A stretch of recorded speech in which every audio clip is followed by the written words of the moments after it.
अब हम लोग जो नेक्स्ट फॉर्म ऑफ ऑर्गेनाइजेशन है, एक डिफरेंट टाइप की ऑर्गेनाइजेशन, वो स्टार्ट कर रहे हैं, जो है कोऑपरेटिव सोसाइटीज। ठीक है, कोऑपरेटिव सोसाइटी जैसे आप सोल प्रोपराइटर करते हो, फिर जॉइंट इन दो फैमिली, फिर पार्टनरशिप हमने पढ़ा। अब हम पढ़ेंगे कोऑपरेटिव सोसाइटी। ठीक है, तो कोऑपरेटिव सोसाइटी क्या होती है मेरे भाई, ध्यान से सुनना। कोऑपरेटिव सोसाइटी कहता है, cooperative society is a group of people who come together voluntarily to help each other and achieve a common goal. मतलब बहुत ध्यान समझना, कोऑपरेटिव सोसाइटी एक ग्रुप है लोगों का, जहाँ सारे लोग इकट्ठे आते हैं वॉलंटरली, मतलब अपनी सारे सहमति अपने, मतलब ऐसा समझ लो सबका सेम मकसद है, एक सेम पर्पस है, और इसलिए सब इकट्ठा आ रहे हैं और मिलकर कुछ काम कर रहे हैं। गोल सबका कॉमन है, सेम गोल है। मेन पर्पस कोऑपरेटिव सोसाइटी बनाने का पैसा कमाना नहीं होता है, सर्विस प्रोवाइड करना होता है और अपने मेंबरों को सपोर्ट करना होता है। ठीक है, ध्यान रखना ये चीज। एग्जाम्पल, एक फार्मर का ग्रुप हो सोसाइटी का, वो सीड्स खरीदे और फर्टिलाइजर खरीदे चीप प्राइसेस पे और अपने आप को मिलके बेच दे। मतलब ऐसा समझ लो 10-12 जने हो, तुम्हें अब नया सेशन स्टार्ट हो रहा है, तुम्हें कॉपी किताबें खरीदनी है, मुश्किल महंगी पड़ रही है बहुत ज़्यादा, तो तुमने डायरेक्ट होलसेलर से बात कर ली। जब तुमने डायरेक्ट होलसेलर से बात करी तो होलसेलर ने खरीदोगे, आपको डिस्काउंट मिलेगा होलसेलर से, और फिर उसी आप आपस में अपना प्राइस बना बना के सबको बेच दो। तो एक दूसरे का भला करना चाहा आप। ठीक है ना। रियल लाइफ एग्जांपल है अमूल डेयरी का, जो मैं आगे जाके आपको समझाऊंगा। Real life example Amul dairy, आप सुनते हो ना अमूल, एक डेयरी कोऑपरेटिव सोसाइटी थी डेयरी की। ठीक है, डेयरी समझते हो। हाँ, आनंद मिल्क यूनियन लिमिटेड थी बेटा, 1946 में स्टार्ट हुई थी। आनंद गुजरात इंडिया में लोकेशन है। ठीक है, अब इसके बारे में मैं थोड़ा सा अलग से लेकर आया हूँ ताकि आप ना थोड़ा बहुत समझ जाओ कि कोऑपरेटिव सोसाइटी होती क्या है ना। अलग से मैं इसलिए लेकर आया हूँ। तो Amul, Amul is the one of the most famous dairy cooperative society. सबसे ज्यादा फेमस जो है अमूल है, परफेक्ट एग्जांपल है कोऑपरेटिव सोसाइटी का। ठीक है, it was started by a group of farmers in Gujarat to stop exploitation by middleman and to get a fair price for their milk. मतलब तो देखो, ये स्टार्ट किया गया था गुजरात के अंदर। गुजरात में कुछ फार्मर्स थे, और जब वो दूध बेचते होंगे तो बीच में मिडलमैन आते हैं। जैसे मान लो आप कंज्यूमर हो और मैं प्रोड्यूसर हूं, मैं बनाऊंगा, बनाने के बाद बीच में क्या आ जाएगा, मिडलमैन, है ना। और फिर वहां उसके बाद कंज्यूमर आएगा। तो आपको पता है मिडलमैन जो है ना वो एक्सप्लॉइट करेगा। कैसे, मान लो मैंने 10 रुपए का बनाया है इसको, मैं इसको 15 में बेचना चाहता हूँ, तो मिडलमैन बोलेगा नहीं नहीं नहीं नहीं नहीं, मैं 12 रुपए में खरीदूंगा, और फिर वो 12 रुपए में लेके बाहर 20 रुपए में बेच रहा है। अगर मान लो मुझसे वो 15 रुपए में खरीदे और 20 रुपए में बेचे, तो उसका 5 रुपए का ही तो मार्जिन है, मेरे को भी 5 रुपए का मार्जिन पड़ जाएगा, जबकि मैं तो प्रोड्यूसर हूँ। तो मिडल मैन को एलिमिनेट करने के लिए इन्होंने कोऑपरेटिव सोसाइटी बना ली। ठीक है, और क्या करा इन्होंने, एक फेयर प्राइस मिले मिल्क के लिए, वो इन्होंने एक कोऑपरेटिव सोसाइटी बना ली। कैसे वर्क करा, 1000 किसान अपना दूध जो है अमूल कोऑपरेटिव को बेच देते थे। अब सारे किसान किसको बेच देंगे, अमूल कोऑपरेटिव को, और उनका मिल्क इकट्ठा किया जाता था, प्रोसेस किया जाता था, और उसको डेयरी के प्रोडक्ट बना लेते थे। जैसे मक्खन बना लिया, चीज बना लिया, पनीर बना लिया, आइसक्रीम बना ली। ये प्रोडक्ट को फिर ऑल ओवर इंडिया में बेचा जाता था और एक्सपोर्ट भी करा जाता था दूसरे देशों में। ठीक है ना। और जो प्रॉफिट होता था वो सारे फार्मर मेंबर्स बांट लेते थे। मतलब तो वो चाहते थे कि हम मिडलमैन हटाएं। मिडलमैन कैसे हटाएंगे, क्योंकि मिडलमैन सिर्फ बनाने का काम थोड़ी ना करता है, मिडलमैन बनाता थोड़ी ना है, वो तो यार मार्केटिंग, एडवर्टीजमेंट, हर चीज को परफॉर्म करता है। हम ऐसा क्या करें। तो उन्होंने और पैसा सारे इकट्ठे हुए, सबकी जमा पूंजी 10-20 रुपए, 1000 रुपए, जो भी सब इकट्ठा करा, एक बिजनेस बना लिया, कोऑपरेटिव सोसाइटी बना ली, और बड़े लेवल पे उसको बेचना शुरू करा और अच्छा ग्रो करा। इससे हुआ क्या, गरीब किसान और जो फार्मर्स थे वो सब अच्छा इनकम कमा सके। अमूल ने फॉलो करा कोऑपरेटिव प्रिंसिपल्स, वॉलेंटरी मेंबरशिप। मतलब वॉलेंटरी मेंबरशिप मतलब जब चाहो तब आ जाओ, जब चाहो अपनी मर्जी से चले जाओ।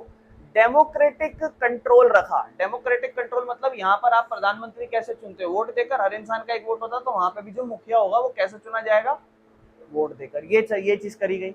सर्विस मोटिव रखा गया, है ना। मतलब प्रॉफिट नहीं कमाना, भला करना है। भला किसका करना है, खुद का, क्योंकि वो मिलके खुद का भी कर, और जायज बात है देश का तो भला होएगा ही। ठीक है, वो मिडल मैन हटा रहे हैं ना। बाकी ये एक व्हाइट रेवोल्यूशन का मॉडल बना था इंडिया में, जो कि इन्होंने रन करा था, समझ रहे हो। मतलब व्हाइट रेवोल्यूशन, आपने ग्रीन रेवोल्यूशन सुना होगा, हरित क्रांति, वैसे व्हाइट रेवोल्यूशन आया था जो था दूध क्रांति एक तरीके से, है ना। बस, तो ये एक एग्जांपल है बेस्ट, जहां से आप समझ गए होंगे कोऑपरेटिव सोसाइटी के बारे में बेटा। नेक्स्ट जो बेटा हमारा टॉपिक है कि फीचर क्या है, कैसा होता है कोऑपरेटिव सोसाइटी। हम मोस्टली क्वेश्चन में यही पढ़ते हैं, उसके फीचर, उसके फायदे और उसके नुकसान। अब इसके फीचर्स पढ़ते हैं। तो कहता है मेरे भाइयों, एनीवन कैन ज्वाइन और leave the society at any time. अच्छा, ज्वाइन करने के लिए भी जायज बात है, ऐसा नहीं कि मेरा चला गया भाई मुझे भर्ती कर लो, नहीं नहीं ऐसा नहीं, जायज बात है, वो उसी को ज्वाइन करेंगे जब वो सारे आपस में एग्री करेंगे। तो लेकिन कोई भी ज्वाइन कर सकता है चाहे तो, वो अप्रूवल है, that is a different thing, लेकिन ज्वाइन कर सकते हो, ठीक है ना। और जब चाहो आप तब इसको लीव कर सकते हो, जैसे प्राइवेट कंपनी का थोड़ा बहुत सुना था हमने कि जब मर्जी चाहो लीव नहीं कर सकते, है ना। तो वैसा नहीं है, there is no compulsion to join, जरूरी नहीं है कि भाई आपको जरूरी है ज्वाइन ही करना है। बाकी कोई भी कास्ट, रिलीजन, बैकग्राउंड नहीं फर्क पड़ता, कोई भी इसको ज्वाइन कर सकता है। जैसे एक फार्मर या एक दुकानदार था, कोई भी इंसान चाहे तो वो सोसाइटी के गोल्स को पूरा करने के लिए वो उसको ज्वाइन कर सकता है, अगर वो चाहे तो, समझ रहे हो। ऐसा नहीं है इसके लिए कोई क्वालिफिकेशन है, ये है वो, ऐसा कुछ नहीं। डेमोक्रेटिक कंट्रोल होता है बेटा, मतलब हर एक मेंबर के पास एक वोट का अधिकार होता है, हर मेंबर बराबर माने जाते हैं, कोई भी और नो मैटर, इससे फर्क नहीं पड़ता कौन कितना पैसा इन्वेस्ट कर रहा है, नहीं नहीं नहीं नहीं, आपने 2 लाख करे, आपने 3 लाख, आपने 5 लाख, मैंने 10 रुपए, but if we all are member, then we all have one member, we are one, I am one member and I have one vote. It does not matter that how much amount I have invested in that business, I will have only one vote. So whenever it is about electing someone as a chief, yeah, as a head member in our group, so I will same have the same number of vote one, and you will have the same number of vote. It does not matter how much you have invested in that business. Okay. Her member को एक ही vote मिलेगा, company की तरह नहीं है, तो democratic control है, एक बंदा एक वोट अधिकार, ये फर्क नहीं पड़ता कि उसने कितना पैसा डाला है, उसके पास बराबर अधिकार होगा। तीसरा मेरे भाई, उसको लीगल स्टेटस है। मान लो अगर आप उसको मेंबर तो बना दिया पर आपको वो पसंद नहीं आ रहा बाद में, तो आप उसे ना इग्नोर कर रहे हो, भगा रहे हो, तो ऐसा नहीं भैया। तो मतलब एक कोऑपरेटिव सोसाइटी, अच्छा दूसरा ये जो पॉइंट है ये कह रहा है कि कोऑपरेटिव सोसाइटी रजिस्टर्ड होती है कोऑपरेटिव सोसाइटी एक्ट में। जैसे सोल प्रोप्राइटर, तो उसका कोई एक्ट नहीं है, लेकिन पार्टनरशिप एक्ट 19, कंपनी एक्ट पुराना वाला 1956 और नया कंपनी एक्ट 2013, ठीक है ना। और फिर कुछ भी एलएलपी में फिर कुछ लिमिट्स अपन ने पढ़ी थी। 1% कंपनी किस एक्ट के अकॉर्डिंग आई थी, 2013 के। ये चीजें याद रखना है ना। चलो आगे चलते हैं। कहता है आफ्टर रजिस्ट्रेशन, तो देखो ये कोऑपरेटिव सोसाइटी एक्ट है, उसके तहत चलती है, और जब रजिस्ट्रेशन कर लोगे ना तो ये सेपरेट लीगल एंटिटी बन जाती है, मालिक और बिजनेस अलग अलग, ठीक है ना। ये अपनी खुद की प्रॉपर्टी रख सकती है, अपना अलग से कंपनी के नाम से बैंक अकाउंट हो सकता है, कंपनी अपने नाम से केस फाइल कर सकती है, ऐसा नहीं कि बेटा ओनर के नाम से होगा, क्योंकि सेपरेट लीगल एंटिटी है ना बेटा। इसका मकसद होता है service, profit, service motive, profit motive नहीं होता इसका, ध्यान रखना। स्टार्टिंग में बिजनेस में पढ़ चुके हैं, दो तरीके के बिजनेस होते हैं, जिसमें पूरा मकसद होता है प्रॉफिट, और किसी में होता है सर्विस मोटिव। मतलब ये एक सर्विस देना चाहते हैं, अपने मेंबर्स की हेल्प करना चाहते हैं, पैसा नहीं बनाना चाहते। जो भी प्रॉफिट अर्न कर रहे हैं, ठीक है, उसको फिर ये बांट लेंगे, ध्यान रखना। जो भी ये प्रॉफिट अर्न करते हैं उससे अपनी सर्विस को बेहतर बनाते हैं, या फिर उससे बोनस या डिविडेंड दे देते हैं। याद है मैंने आपको डिविडेंड वाली बात समझाई थी। कंपनी होती है, कंपनी अपने जो भी शेयर होल्डर होते हैं उनको डिविडेंड देती है, प्रॉफिट का शेयर नहीं देती, डिविडेंड माना जाता है वो। फोकस भला करना है, प्रॉफिट कमाना नहीं है। लायबिलिटी बेटा लिमिटेड है, मतलब जो भी मेंबर है वो पर्सनली रिस्पॉन्सिबल नहीं है सोसाइटी के कर्जों के लिए, और उनका जो लॉस है वो सिर्फ उनके जितना उन्होंने पैसा डाला है उस तक सीमित है, उससे ज्यादा वो पैसा नहीं डाल सकते। जैसे कि कंपनी होती थी, पर्सनल प्रॉपर्टी जो होती थी कंपनी में भी सेफ होती थी, तो इसमें भी पर्सनल प्रॉपर्टी सेफ होगी।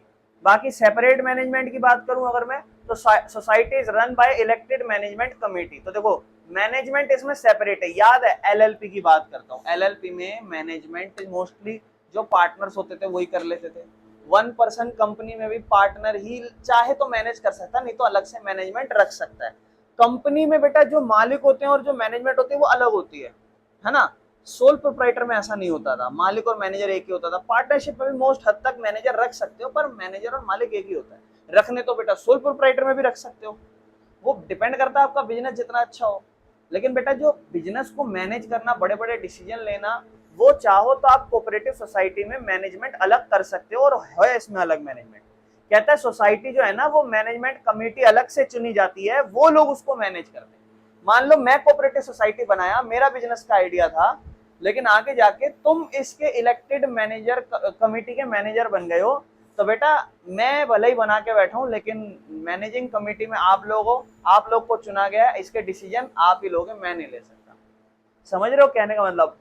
मेंबर्स अपनी कमेटी के जो मेंबर्स हैं उनको कैसे चुन सकते हैं? वोट देकर चुन सकते हैं।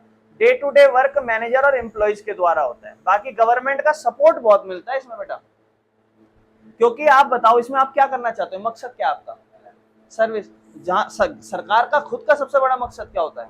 सर्विस। सरकार आपको सर्विस ही तो दे रही है, वो अपना मुनाफा थोड़ी ना कमा रही है। तो इसलिए गवर्नमेंट भी हेल्प देती है आपको। जैसे मान लो लोन दे देगी आपको कम ब्याज पे, टैक्स में बेनिफिट दे देगी। टैक्स में बेनिफिट मतलब कम कम टैक्स देना पड़े, या कभी कभी छूट मिल जाती है, सब्सिडीज मिल जाती है आपको, ठीक है ना, फायदे होते हैं। तो ये सपोर्ट पुअर लोगों को देती है ताकि सोसाइटी अच्छे से रन कर सके। इसीलिए बेटा नेक्स्ट जो हमारा डिफरेंस है that is distribution of surplus. जो भी प्रॉफिट होता है उसमें सरप्लस, उसको सरप्लस कहा जाता है यहाँ पे, प्रॉफिट नहीं, या प्रॉफिट ही मान लो। जो भी एक्स्ट्रा इनकम या प्रॉफिट होता है उसको सरप्लस कहते हैं। और बेटा उसको वो क्या करते हैं, आधा अपने खुद के लिए बचा के रख लेते हैं भविष्य के लिए, और आधा अपने मेंबरों को मान लो दे देते हैं। हो सकता है पूरा भी दे सकते हैं, हो सकता है पूरा ही बचा के रख लें और पूरा ना दें पार्टनर्स को। बाकी ये बेटा इसकी समरी है, क्या क्या हो सकता है, क्या क्या नहीं हो सकता है। इसके बाद मेरे भाइयों इसका फायदा पढ़ लेते हैं। अगर आप कोऑपरेटिव सोसाइटी चला रहे हो, then what are the benefits of cooperative society? तो भैया सिंपल सा फायदा है, इजी टू फॉर्म, बनाने के लिए बड़ी आसान है। क्यों? क्योंकि कोऑपरेटिव सोसाइटी बनाना सिंपल और इजी है। इसके लिए आपको 10 एडल्ट मेंबर चाहिए अगर आपको स्टार्ट करनी है इसको, और रजिस्ट्रेशन भी ज्यादा मुश्किल नहीं है जैसे कंपनी मुश्किल होती है। देखो हम हर बार यही पढ़े जा रहे हैं, कंपनी की रजिस्ट्रेशन मुश्किल है मुश्किल है। तो जब कंपनी पढ़ेंगे ना तब समझेगा ऐसा क्या मुश्किलात होती है, ठीक है ना। बाकी इसमें कोई बड़ी फॉर्मेलिटीज की जरूरत नहीं होती है। इसके बाद कहता है एक बहुत बड़ा फायदा है डेमोक्रेटिक मैनेजमेंट, क्योंकि कंपनी में ऐसा नहीं होता जो ज्यादा पैसा मिला है वो बड़ा मालिक, जो कम पैसा मिला है वो छोटा मालिक। तो भैया डेमोक्रेटिक मैनेजमेंट होती है मेरे भाइयों यहाँ पे, मतलब हर इंसान के पास एक बराबर अधिकार है, इसीलिए हर इंसान बराबर है उस कोऑपरेटिव सोसाइटी में। अगर 10 मेंबर है 10 के 10 बराबर हो सकते हैं, क्योंकि हर एक का वोट मैटर करता है जब मैनेजमेंट कमेटी में किसी को चुनोगे तो। बाकी बेटा लिमिटेड लायबिलिटी बहुत बड़ा फायदा है। अगर आप कर्जे में आ गए हो, आपके पास आपको घर से पैसा लाके यहाँ पे नहीं देना, ठीक है ना। और सर्विस मोटिव है, ये एक बहुत बड़ा फायदा होता है। क्यों? क्योंकि मेन मकसद आपका सर्व करना है मेंबर्स को, ना कि प्रॉफिट कमाना, जिससे गुड्स और सर्विस आप लो प्राइसेस में प्रोवाइड करोगे और बेटर क्वालिटी में प्रोवाइड करोगे। बाकी स्टेबल लाइफ होती है। क्यों? क्योंकि कोऑपरेटिव सोसाइटी एक सेपरेट लीगल एंटिटी है, और इसका किसी की मौत, रिटायरमेंट या बैंकरप्सी से फर्क नहीं पड़ता, ये लंबे समय तक चल सकती है। तो स्टेबल लाइफ क्यों? क्योंकि कोऑपरेटिव सोसाइटी लंबे समय तक चल सकती है। ऐसा नहीं है कोई मर गया तो बिजनेस बंद कर दो, जिसने वो कोऑपरेटिव सोसाइटी बनाई थी। गवर्नमेंट का सपोर्ट मिलता है, ये एक बहुत बड़ा फायदा है। क्यों? क्योंकि गवर्नमेंट से लोन मिल जाएगा, सब्सिडीज मिल जाएगी, टैक्स के फायदे मिल जाएंगे, तो जो गरीब छोटा बिजनेस है वो अच्छे से रन कर सकता है। बाकी ये आपको एनकरेज करता है थ्रिफ्ट और सेल्फ हेल्प। आपने पता है, याद है 10th क्लास में सेल्फ हेल्प ग्रुप पढ़ा हुआ था, ठीक है ना, वो गांव में बनाए जाते हैं। तो बेटा ये आपको टीच करता है कैसे आप पैसा बचाओगे, कैसे आप मिलके काम करोगे, और कैसे आप आत्मनिर्भर बनोगे। कोऑपरेटिव सोसाइटी आपको ये सिखाता है। और ये प्रमोट करता है फीलिंग ऑफ भाईचारा और एकता, कि भैया सब एक हैं, मिलके रहो, मिल बांट के रहो, क्योंकि हर बंदा बराबर है यहाँ पे। जगत का भला करना एक बहुत बड़ा फायदा है, क्योंकि आप इससे गरीब सेक्शंस को, या जहां पर रूरल एरियाज हैं वहां पे आप डेवलपमेंट ला सकते हो। और यहाँ पर आपका कॉमन जो है, क्या कहते हैं, they work for common good. Common goal होगा बेटा, ये गलत लिख दिया, common goal, not just for profit. मतलब ये सबका एक कॉमन मकसद होता है, प्रॉफिट कमाना नहीं होता। सबका एक मकसद है कि सब एक दूसरे का भला करेंगे, उसके बाद भला होने लग गया जब सबका, तब प्रॉफिट कमाना शुरू करेंगे। लेकिन मेरे भाइयों कहीं ना कहीं नुकसान भी है। लिमिटेड कैपिटल एक नुकसान है। क्यों? क्योंकि मेरे भाइयों जनरली जो भी मेंबर है वही पैसा डालेगा, बाहर से आप पैसा नहीं ले सकते, सिर्फ गवर्नमेंट से चंदा या लोन मांग सकते हो। जैसे हमने पढ़ा था कि कंपनियों में तो हमें पैसा चाहिए और इन्वेस्टमेंट करनी है तो हम शेयर इशू कर देते हैं बाहर मार्केट में, लेकिन यहाँ ऐसा नहीं हो सकता। प्रोफेशनल मैनेजमेंट नहीं आती। अब आप कुछ सोचो ना, आप करना क्या चाह रहे हो? आप करना चाहते हो अपनी कोऑपरेटिव सोसाइटी का भला, तो आप बढ़िया से बढ़िया मैनेजमेंट थोड़ा ना लाओगे। आप चाहोगे कि यार हम ही लोग मैनेज कर लेते हैं, मैनेजमेंट का खर्चा बचेगा, ऐसे आपस में तरीके से चलते हैं। समझ रहे हो? कहने का मतलब है प्रोफेशनल मैनेजमेंट यहाँ नहीं आती है। जो भी आपके मैनेजर मेंबर्स हैं वो ईमानदार तो हो सकते हैं, लेकिन वो स्किल्ड थोड़ी ना हो सकते हैं। मोटिवेशन की कमी है। क्यों? क्योंकि यहाँ पे मेन मकसद क्या है भैया, जहां प्रॉफिट नजर ना आए ना, इंसान वहां पे जीव लपलपाता नहीं है और एफर्ट्स नहीं करता। तो ये एक नुकसान हो सकता है। कभी कभी कंफ्लिक्ट हो जाते हैं मेंबर्स में, अरे तू छोटी जात का मुझसे दोनों फालतू बोल रहा है, भले ही दोनों के पास बराबर वोट है, लेकिन ये लड़ाइयां हो जाती है। समझ रहे हो? ऐसे ऐसे ऐसे चीजें हो जाती है। बाकी गवर्नमेंट इंटरफेयर करती है। भाई देखो, गवर्नमेंट आपको चंदा दे रही है और गवर्नमेंट आपको ये देख रही है कि ये जगत का भला कर रहे हैं, तो जरा देखूं मैं भी कि कैसे जगत का भला हो रहा है इनका, कहीं ये सही तरीके से जगत का भला कर भी रहे हैं या अपने आपस में भला कर रहे हैं, कहीं ये हमें बेवकूफ बना के प्रॉफिट ही प्रॉफिट कमा रहे हो। तो भैया गवर्नमेंट भी इंटरफेयर करती है टाइम टू टाइम, क्योंकि भाई वो देखो, कभी कभी ऑफिशियल जो है ना वो इस सोसाइटी का इस्तेमाल करते हैं अपने पॉलिटिकल बेनिफिट के लिए और फेवरेटिज्म के लिए।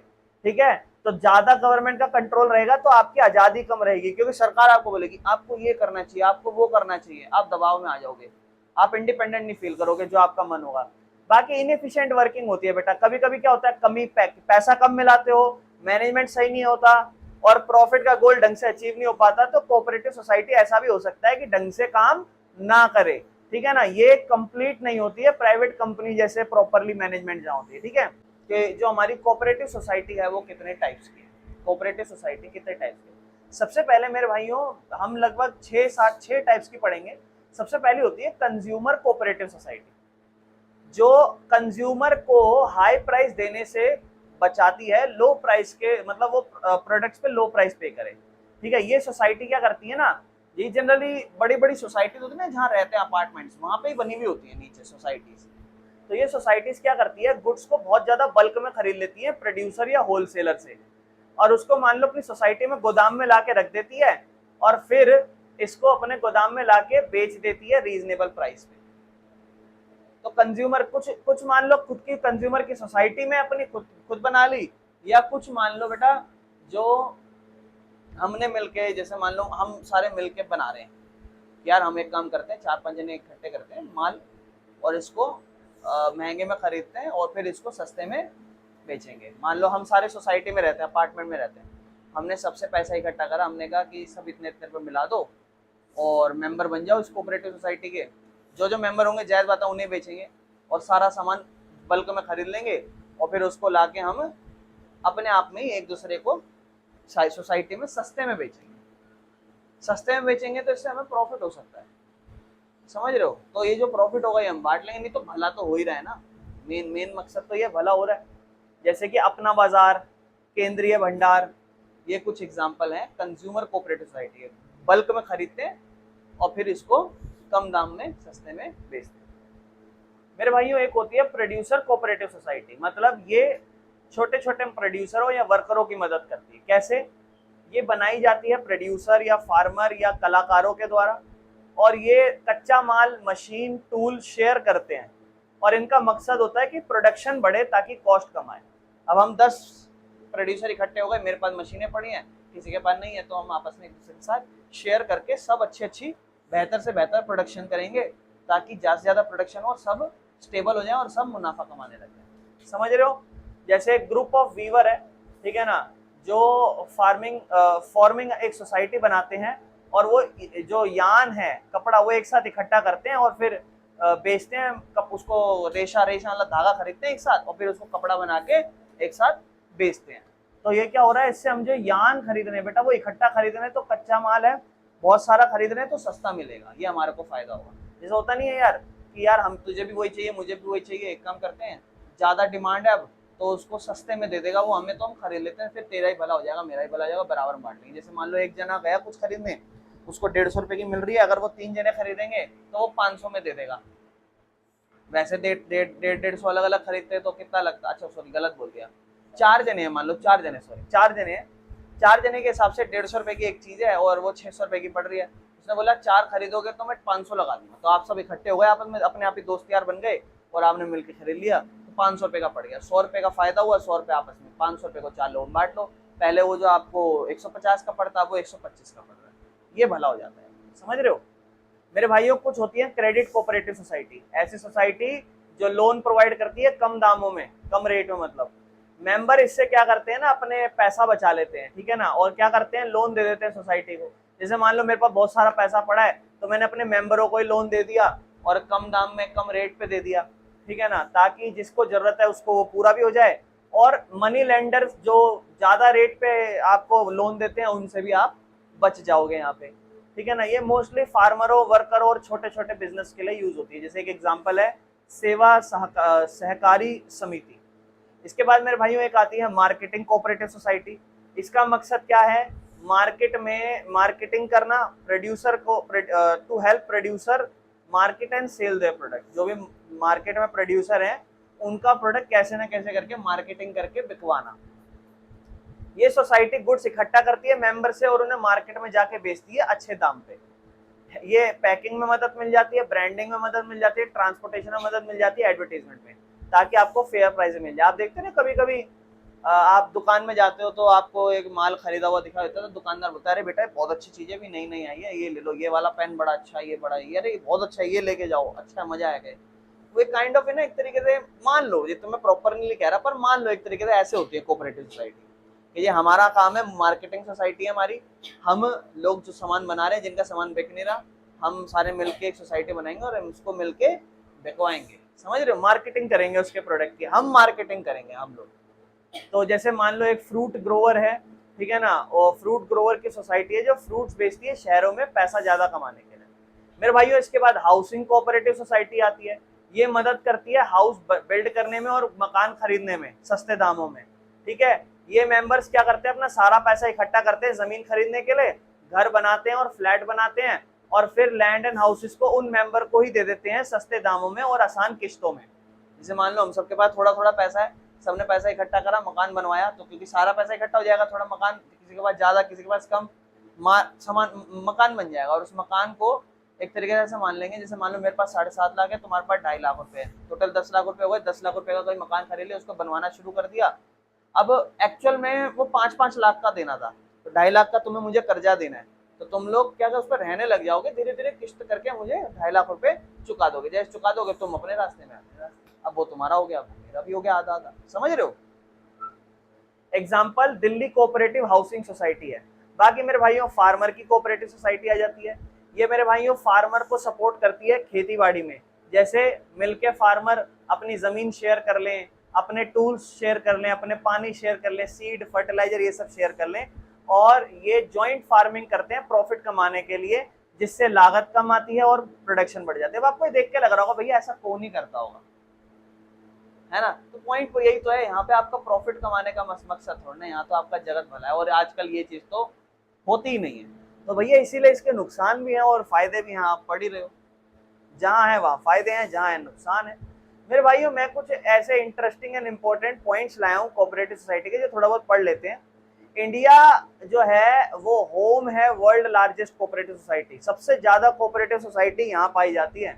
जैसे India farmer fertilizer cooperative limited है, IFFCO, लार्जेस्ट कोऑपरेटिव सोसाइटी है हमारी वर्ल्ड में, जिसकी जो है क्या कहते हैं 36,000 मेंबर हैं इसके। तो इंडिया ये जो है IFFCO एक कोऑपरेटिव सोसाइटी है, ठीक है ना, इसमें 36,000 मेंबर हैं, सोचो, ठीक है। दूसरा, कोऑपरेटिव मूवमेंट इंडिया में 1904 में शुरू हुई थी ब्रिटिश रूल के दौरान, ठीक है। और ये एक्ट जो था अलाउ करता था कुछ फार्मर को कि वो मिलके काम करें ताकि अपनी कंडीशन बेहतर कर सकें। बाकी अमूल का एग्जांपल हम पढ़ ही चुके हैं, it is own by 3.6 milk producer, ठीक है ना, इतने मिल्क प्रोड्यूसर हैं जो सब इसके मेंबर्स हैं। अच्छा, 1 member is equal to 1 vote, एक बहुत बड़ा फायदा मिल जाता है, ये हम पढ़ चुके हैं। कोऑपरेटिव एक कॉन्स्टिट्यूशनल सब्जेक्ट है, कोऑपरेटिव सोसाइटी को ना भारतीय संविधान में भी मेंशन कर रखा है, ध्यान रखना। After 96 constitution amendment 2011 cooperative was added to article 19 in the scheduled 9। बेटा ये 97 कॉन्स्टिट्यूशनल अमेंडमेंट जो होता है ना बेटा, ये कानून बदलाव का होता है। और उसमें बदलाव जब आया था तो उसको एक कोऑपरेटिव आर्टिकल 19 था जिसके अंदर उसके शेड्यूल 9 के अंदर इसको जोड़ा गया है, ध्यान रखना, ठीक है। और इसने इसको कॉन्स्टिट्यूशनल स्टेटस दिया है, ठीक है। बाकी इंटरनेशनल डे बनाया जाता है कोऑपरेटिव का फर्स्ट सैटरडे ऑफ जुलाई, जुलाई का जो पहला शनिवार होता है वो, ताकि अवेयरनेस फैलाई जा सके, ठीक है जी।